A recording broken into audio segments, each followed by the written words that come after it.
और अगर देखा जाए तो हथौड़ा त्यागी बहुत बड़ा रोल नहीं था, बहुत कम सीन्स थे। वो अलग बात है कि इम्पैक्ट शायद जैसे कहते हैं भगवान की दया से वो इम्पैक्ट पड़ा, तो इसलिए लोगों को लगता है कि अरे कितना बड़ा रोल था, लेकिन था उसमें कुछ 7-8 सीन्स ही थे पूरे शो में।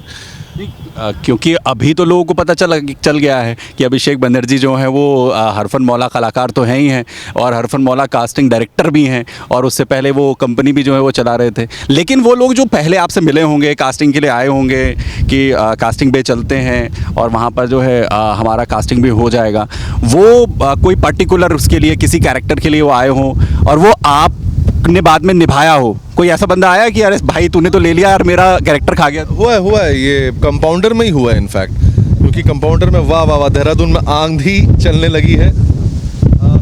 ये अभिषेक बनर्जी के आने का असर है, पूरा मौसम बदल गया है यहाँ पे। तो कंपाउंडर जब मैं कर रहा था तो वो मैं अपनी बीवी के साथ जो था यूरोप घूम रहा था उस वक्त, और कंपाउंडर के बहुत सारे ऑडिशंस हुए थे, तो वो एक एक्टर थे जिनका ऑडिशन हुआ था और वो सेलेक्ट भी हो गए थे, लेकिन उनकी हाइट जो थी ना वो छोटी थी, और डायरेक्टर ने मुझे स्पेशली इसलिए बोला कि यार मुझे एक लड़का चाहिए जो लंबा हो, और मुझे तुझ पे भरोसा है, तो तेरा मैंने एक्टिंग थोड़ा बहुत देखा है क्यूज वगैरह में, तो तू कर लेगा, इसलिए मैंने वो रोल किया। मुझे पता नहीं था कि वो दूसरा किरदार जो है सेलेक्ट हो चुका था, क्योंकि मेरे असिस्टेंट्स काम कर रहे थे। उसने मुझे एक बार रात को जैसे कहते हैं बहुत ही एक तीखा मैसेज भेजा, फिर मैं उनसे मिला क्योंकि मेरे दोस्त हैं वो, उनसे मिला, मैंने उनको समझाया कि ऐसा ऐसा है। और देखिए फिल्म इंडस्ट्री ऐसी जगह है जहाँ पर ऐसी चीज़ें होती हैं, कई बार आपको सेलेक्ट करके, अभी रिसेंटली मनोज बाजपेयी जी ने शेखर सुमन के शो में बोला कि किस तरह से उनको एक ही दिन में 3 जगहों से निकाला गया और किसी और को कास्ट किया गया। तो कभी कभार ऐसी चीज़ें हो जाती हैं, लेकिन इसमें मतलब उसके पीछे कोई हाउ डू यू से इट, कोई कूटनीति नहीं है, कोई इंटेंशन नहीं था। लेकिन ये कोइंसिडेंटली हुआ कि आपको कोई जो है वो चूज कर ले। Of course. अच्छा भाई, क्योंकि साफ साफ बताऊं तो जना में भी दूसरा एक्टर सेलेक्ट हो गया था, हाँ। लेकिन दिनेश विजन को वो ऑडिशन पसंद नहीं आया, तो दिनेश सर ने जो है अमर कौशिक को बोला कि यार कोई और है क्या, तब उन्होंने दिखाया। तो ऑफ कोर्स ये बहुत बड़ा फ़ायदा था मेरा कि मैं डायरेक्टर को सामने सामने जानता था, लेकिन मैं डायरेक्टर को 6 साल से जानता था और उन्होंने मेरा काम देखा हुआ था, इसलिए उन्होंने ऑडिशन दिखाया, और वो ऑडिशन देखने के बाद ही दिनेश सर ने बोला कि हाँ इस लड़के को लिया जाता है। अब वो जो सेलेक्ट हुआ था उसको हो सकता है ये लगे कि मैंने अपनी पहुंच लगाई है, लेकिन एक मतलब क्या पहुंच हो सकती है एक कलाकार की। कम से कम डायरेक्टर तो भाई ये नहीं करता होगा कि नहीं ये मेरी कंपनी का या मेरी फिल्म का कास्टिंग डायरेक्टर है, इसको मैं चूज़ कर लेता हूँ, उसके लिए तो फिल्म इंपॉर्टेंट रहती होगी ना। बिल्कुल, जैसे कि अगर आप मास कम्युनिकेशन से आए हैं और आपने क्या कहते हैं पढ़ाई करके ही आप यहाँ तक पहुँचे हैं, राइट, आप रिपोर्टर हैं, तो वो कोई दूसरे को तो कोई काम देगा नहीं जब तक कि आपके पास वो डिग्री ना हो, आपको ये ना बताओ कि जर्नलिज्म होती क्या है, तब तक कोई कैसे आपको काम देगा, चाहे आप कितने भी दोस्त हो, यार हो, जो भी है भाई। अच्छा एक ना ये किस्सा ज़रूर बताओ कि सभी देख रहे हैं ये जो मैड हॉरर कॉमेडी यूनिवर्स है, इसमें सबसे बड़ा अगर कोई लिंक है तो वो जैना, जेडी और अभिषेक बनर्जी है। ये कैसे हुआ है? ये ऐसे हुआ कि जब भेड़िया की कास्टिंग चल रही थी, जब भेड़िया कर रहे थे, तो अमर भाई को ये ख्याल आया, उनको लगा कि यार भेड़िया और स्त्री जो है एक ही तरह की फिल्म है, कहीं ना कहीं दोनों में एक मिस्टिसिज्म है, एक फैंटेसी है, जैसे कहते हैं। तो उनको ये आइडिया है कि क्यों ना जेडी, जो मैंने जो कैरेक्टर पहले भी पढ़ा हुआ था, पहले मैं सेलेक्ट था जेडी करने के लिए, तब वो सिर्फ दोस्त था, लेकिन वो दिल्ली का बकैत दोस्त था, वो जना नहीं था। उन्होंने बोला कि एक काम करते हैं, दिल्ली का बकैत दोस्त हटाते हैं, उसको जना बनाते हैं, लेकिन हम बताएंगे नहीं पूरी फिल्म में कि ये जना है, एकदम एंड में जाके हम इसका खुलासा करेंगे। तो ये अमर कौशिक जी की खुराफाती है।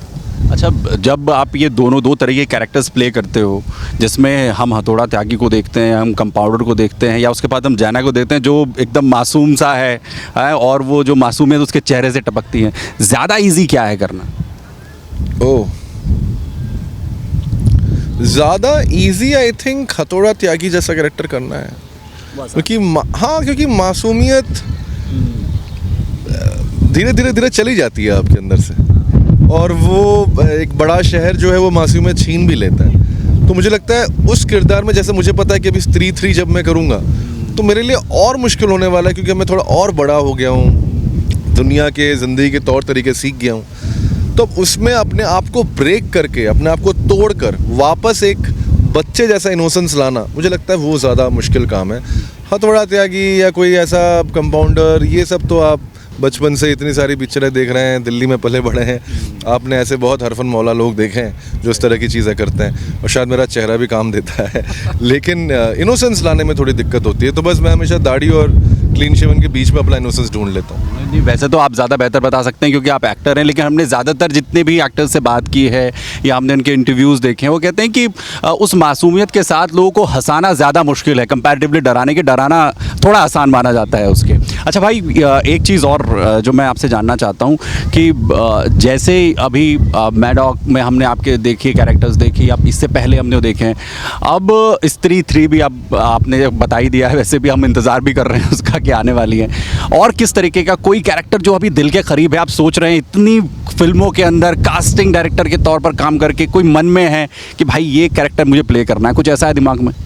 हाँ बिल्कुल, मुझे लगता है कि मैं एक जैसे जंजीर में अमिताभ बच्चन जी का जो कैरेक्टर था, एक ऑनेस्ट पुलिस वाला, मेरे पिताजी फोर्स में थे, तो मैं ऐसा कोई किरदार करना चाहूँगा। और एक मेरी दिली तमन्ना है कि मैं कुछ रोमांटिक करना चाहूँगा, मुझे ट्राई करना है और मुझे देखना है कि वो किस तरह से मैं निभा पाता हूँ। लव स्टोरीज़ में थोड़ी सी झलक दिखेगी लोगों को, लेकिन मैं कोशिश और करूँगा कि मतलब ऐसा कुछ किरदार करूँ जहाँ पे शायद मैं कुछ दिल की बातें करूँ, और उसको उस साइड को एक्सप्लोर करूँ।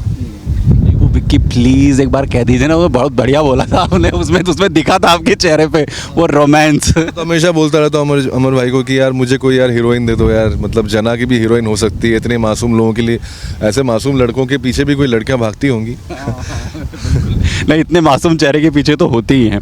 अच्छा भाई, अभी लास्ट में अब 1-2 सवाल और आपसे जानना चाह रहा हूँ कि सबसे जो कैरेक्टर्स जो भी आप लोग चूज़ करते हैं एज ए कास्टिंग डायरेक्टर जो आप प्ले करते हैं, जब आप अपने लिए कोई कैरेक्टर सोचते हैं, वो मुश्किल आपके लिए है, यानी एक्टिंग करना ज़्यादा मुश्किल है या फिर कास्टिंग डायरेक्टर का काम ज़्यादा मुश्किल है? कास्टिंग डायरेक्टर का काम एक्चुअली आसान है, अगर आपको समझ है एक्टिंग की, आपको समझ है, आपके पास विजन है ये देखने की कि ये एक्टर 20 दिन के शूट पे कहीं भी घबराएगा नहीं, वो बहुत ज़रूरी बात है, क्योंकि प्रोफेशनल एक्टर ढूंढना बहुत मुश्किल। एक्टिंग सब करते हैं, पूरे हिंदुस्तान में आप किसी से ही पूछेंगे सबको एक्टिंग करना होता है, लेकिन इतना आसान काम नहीं है। 12-12 घंटे जो हैं धूप में खड़े रहना, बारिश में खड़े रहना, कभी कभार आप चाहे कोई भी हो सकता है आपका खाने का टाइमिंग चेंज हो जाता है, रात भर शूट करते हैं, तो उसमें कोई भी इंसान, हाई प्रेशर जॉब है, कोई भी इंसान टूट सकता है। तो उस चीज़ को समझ के एक किसी कलाकार को, नए कलाकार को ढूंढ के उसको सपोर्ट करना, मुझे लगता है कि वो एक बहुत इंपॉर्टेंट काम है। लेकिन मुझ जैसे इंसान के लिए जो बहुत सालों से थिएटर कर चुका है और एक्टर्स के बीच में रहा है, मेरे लिए वो आसान काम है।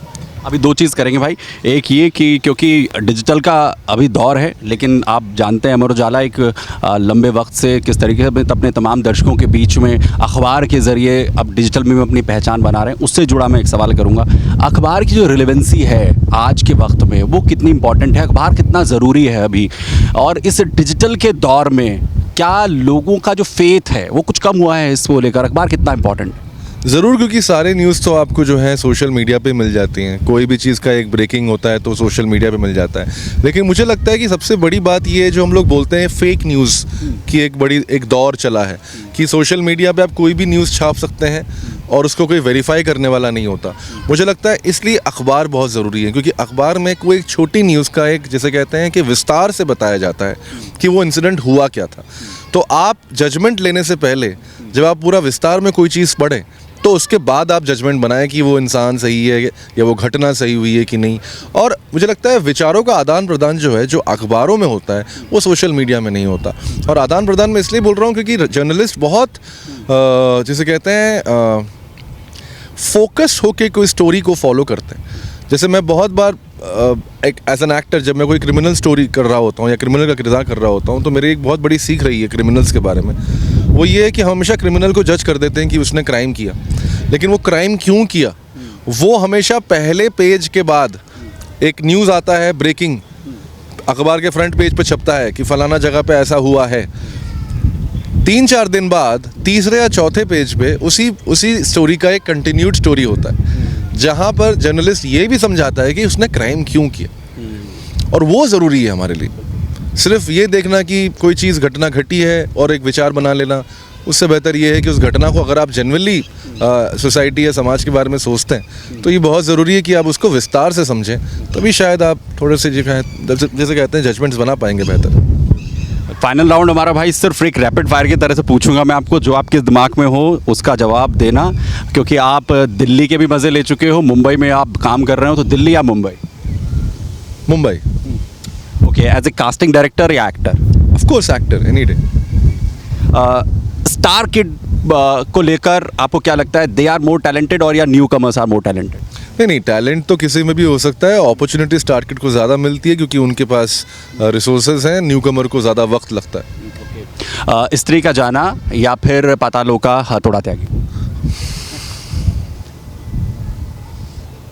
यार जना फ्रेंचाइजी है। थोड़ा त्यागी तो मर गया। ओके, अभी आप अपने बारे में कोई बुक लिखना चाहेंगे या फिर अपनी कोई बायोपिक सोचते हैं? नहीं नहीं नहीं, मैं बिल्कुल नहीं लिखना चाहूँगा, मुझे किसी को नहीं बताना मेरी ज़िंदगी में क्या हुआ है। थैंक यू भाई, थैंक यू सो मच। बहुत ही टैलेंटेड एक्टर अभिषेक बनर्जी हमारे साथ है, आपने वक्त दिया अभिषेक, आप आए और संवाद में भी आपसे जो है बातचीत होगी, तमाम सवाल होंगे। थैंक यू सो मच हमारे साथ जुड़ने के लिए।